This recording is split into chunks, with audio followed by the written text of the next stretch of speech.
Viewers अस्सलाम वालेकुम viewers, कैसे हैं आप सब? उम्मीद है ठीक ठाक होंगे। जो आज का हमारा टॉपिक है वो है equilibrium constant and it's units. अब हम इसकी यूनिट्स पढ़ेंगे। इक्विलिब्रियम कांस्टेंट हमने पढ़ लिया सारा कुछ, अब हम पढ़ेंगे इसकी units. Equilibrium constant is the ratio of concentration of product raise to the power of coefficient the product of the concentration of reactant raise to the power of coefficient as expressed in the balance chemical equation. अब इसमें क्या करना है, इसमें हमने जो उनकी जो वैल्यूज़ हैं, जैसे कि साथ उनके लगा जैसे NH3 है, 2NH3 हमने देखा था, अमोनिया वाली हमने एग्ज़ाम्पल देखी थी। तो उसमें जो हमने उनको क्या करना है, अब हमने उनको मोल पर डेसीमीटर क्यूब इस फॉर्म में हमने लिखना है उनको, ये यूनिट्स के फॉर्म में हमने उनको लिखना है।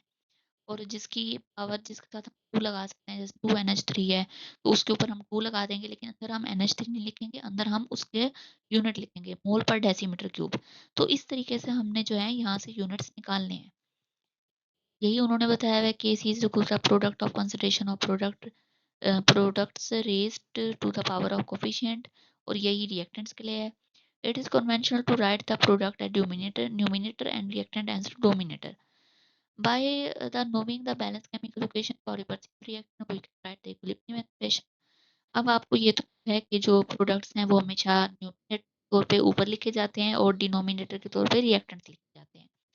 सारे रूल्स वही फॉलो होंगे, लेकिन ये है कि आप लोगों ने क्या करना है, आप लोगों ने जो यूनिट्स हैं उनको आपने रखना है, ठीक है। आपने जो सिंबल्स हैं, जो चांसेस हैं, उनको आपने नहीं लेना ब्रैकेट्स में। यही उन्होंने बताया हुआ, we can calculate the numerical value by putting actually equilibrium concentration of reactant and product into the equilibrium expression. The value of Kc depend only on temperature.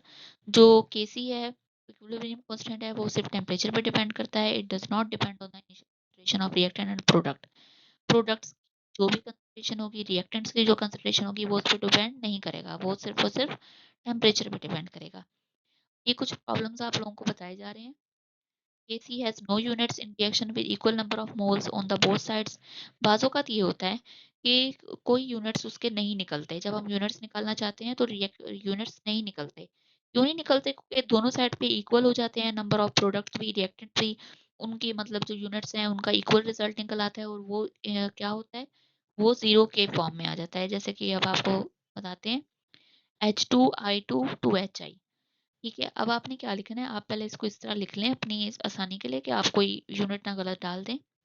H2I2 को आप क्या लिखेंगे, मोल पर डेसीमीटर क्यूब, मोल पर डेसीमीटर क्यूब। ठीक है, आपने ये इधर लिख दिया। ऊपर क्या है, ऊपर 2 मोल ऊपर डेसीमीटर क्यूब आ जाएंगे, क्योंकि यहाँ पे लिखा हुआ है 2, तो ये हमारे पास 2 हैं।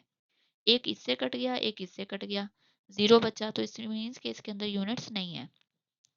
एक और हमारे पास एग्जाम्पल आती है, वो हमारा एग्जाम्पल है N2 और 3NH3 3NH2 2NH3, ये अमोनिया की हमारे पास एग्जाम्पल आ जाती है। अब इसमें क्या होगा, इसमें ऊपर हमारे पास आ जाएंगे ये प्रोडक्ट आ जाएगा, नीचे हमारे पास आ जाएगा डिनोमिनेटर में रिएक्टेंट। यहाँ पे थोड़ा सा डिफरेंस है, यहाँ पे ये है, ऊपर तो हमारे पास 2 हैं मोल हमारे पास कितने हैं? 4 हैं। एक तो इसका हो गया, 3 हो गए इसके, इसके साथ 3 लगा हुआ है ना, तो 3 हो गए इसके। एक इससे कट जाएगा इसका, और एक इसका हम इससे काट देंगे, ठीक है। तो हमारे पास कितना बचा, ऊपर 1 आ गया, नीचे हमारे पास यहाँ पे 2 है, ठीक है। अब इसको कैसे लिखना है, इसको इस तरह से लिखना है कि मोल को 2 से मल्टीप्लाई करें, क्या बनता है, मोल पर ये हम 2 लिख देंगे, ठीक है। और इसका क्या बनेगा, 3 2 ज़ा 6, तो इसको हम 6 लिख देंगे, ठीक है। इस तरह से हम इसको लिख देंगे, ये हमारे पास फाइनल रिजल्ट आ जाएगा इसका। इसे ये जहाँ भी आपको इक्वेशन दी हुई होगी और कहा होगा कि इसकी यूनिट निकालें, तो आपने इजीली इसकी यूनिट निकाल देने हैं, और ये आपको ऑब्जेक्टिव के तौर पे भी आ सकता है। 3-4 ऐसे आपको यूनिट दिए हुए होंगे, तो आप एक तरफ आप रफ पोर्शन बना के पहले आप इक्वेशन हल करें, उसके बाद आप लिखें। ऐसे आपने नहीं लिखना, कोई भी यूनिट आप पहले निकालना है, देखना है कि ठीक निकला है, तो फिर आपने वही का वही जो है उसको आप मारना है, अंदाजे से बिल्कुल नहीं करना। इसके बाद एक और हमारे पास एग्जाम्पल आ जाती है हाइड्रोजन और आयोडीन की, ठीक है। अब इधर क्या है, अब एक और चीज़ बताई हुई है, एक और तरीका ये है कि आप लोगों को बताई हुई होंगी वैल्यूज़, ठीक है। तो आपने वैल्यूज पुट करनी है, आपने यूनिट्स पुट नहीं करने। जहाँ आपको वैल्यूज नहीं बताई हुई, ऊपर आपको वैल्यूज नहीं बताई हुई थी ना, तो आपने इसलिए यूनिट पुट कर दिए थे। यहाँ पे आप क्या करेंगे, यहाँ पे आप वैल्यूज पुट करेंगे। हाइड्रोजन की वैल्यू क्या है, 0.05 मोल पर डेसीमीटर क्यूब। I2 की वैल्यू क्या है, आयोडीन की 0.06, और 2HI की वैल्यू क्या है, 0.49। ठीक है, ये रिवर्सिबल रिएक्शन है। इसका आप लोगों ने क्या करना है, इसका आपने इक्विलिब्रियम कांस्टेंट देखना है, कैलकुलेट करना है, और जहां भी आपको वैल्यूज दी हुई होंगी वहां आपने समझ जाना है कि आपने इसी तरीके से करना है हल। पहले आप इक्वेशन लिख लें ताकि आप कुछ भूल ना जाए। फिर HI की वैल्यू आप लिखें 0.49, और ऊपर आप 2 डाल देंगे। ठीक है, फिर नीचे आपने वही लिखने हैं, जो रिएक्टेंट्स हैं डिनोमिनेटर के तौर पे, वो आपने नीचे लिख देने हैं, वैल्यूज लिख देनी है। ठीक है, इसको फिर आपने कैलकुलेटर पे कैलकुलेट कर लेना है, इजीली आपका जो है निकल आएगा, जो इक्विलिब्रियम कांस्टेंट है।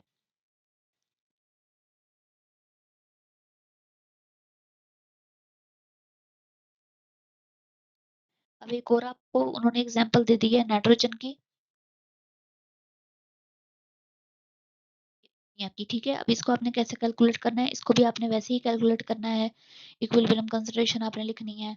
ठीक है, N2 की आपको बताई हुई है, H2 की भी बताई हुई है, NH3 की भी बताई हुई है, तो वो आपने इसी तरीके से लिख लेनी है। और ज़रूरी नहीं कि आपको यही एग्जांपल्स हैं, आपको कोई भी एग्जांपल्स आ सकती हैं, आपको लिखने का तरीका पता हो कि कैसे आपने करना है ना।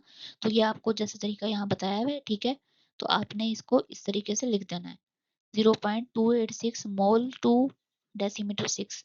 ये आपको वैसे ये लिखना ज़रूरी नहीं होता, लेकिन लिख लें तो अच्छी बात है। आप मोल पर 2 एंड डेसीमीटर 6, ठीक है, ये आप लिख लें, लाजमी लिख लें। तो ये आपको निकालने का तरीका मैंने पहले बता दिया। अब जो इस तरीके की वैल्यूज आएंगी वहां पे आपने ऐसे ही आपने इसको हल करना है। ठीक है, तो ये आपका आंसर निकल आएगा कैलकुलेटर से इजीली। अब इसके बाद थोड़ा सा ना चेंज हो जाता है।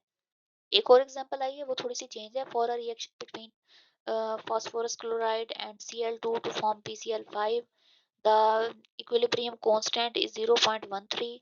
अब उन्होंने इधर क्या किया, उन्होंने इक्विलिब्रियम कांस्टेंट की आपको वैल्यू दे दी है, Kc की वैल्यू आपको दे दी है, और उन्होंने क्या किया है, उन्होंने आपको प्रोडक्ट की वैल्यू दी, जो आपने ऊपर डिनोमिनेटर के तौर पे लिखनी थी वो उन्होंने आपको नहीं दी। अब उन्होंने आपको रिएक्टेंट की वैल्यू भी दे दी है, और उन्होंने रिएक्टेंट की वैल्यू आपको दे दी है, इसके अलावा आपको केसी की वैल्यू भी दे दी है। अब उन्होंने कहा है कि PCl5 की वैल्यू निकालें, प्रोडक्ट की वैल्यू निकालें, तो वो कैसे निकालनी है, वो इस तरीके से निकालनी है। पहले तो आपने ये फार्मूला लिख दिया, ठीक है। अब आपने क्या करना है, अब यहाँ पे आप वैल्यूज लिख देंगे, केसी की वैल्यू लिख देंगे, इन की वैल्यू लिख देंगे। अब आप क्या करेंगे, आप PCl5 ले आएंगे लेफ्ट साइड पे, और इसको आप ले जाएंगे इधर, और फिर ये क्या होगा, ये डिवाइड नहीं होगा, ये सारे आप में मल्टीप्लाई हो जाएंगे। तो यहाँ से PCl की वैल्यू निकल आएगी 11.7 मोल पर मोल और डेसीमीटर क्यूब। ठीक है, ये इस तरीके से निकल आएगा। तो यहाँ से भी आपको पता चल गया कि अब आपने किस तरीके से इसको हल करना है। पर आपको सिंपली उन्होंने कहा हुआ है कि सिंपली यूनिट लिखे हैं, तीसरा तो वो तो आपने लिख देने हैं मोल डेसीमीटर क्यूब। अगर आपको वैल्यू किया हुआ है तो वो मैंने आपको बता दिया, आपने यूनिट का वैल्यू करनी है। और अगर आपको एक की वैल्यू नहीं दी हुई, तो अगर आपको केसी की वैल्यू दी हुई है, तो केसी आप इधर ले आएंगे, प्रोडक्ट आप यहाँ ले आएंगे, और फिर आप इसको करेंगे इजीली। और ऐसा भी होता है कि उन्होंने रिएक्टेंट वैल्यू आपको ना दी हो, उसका भी उन्होंने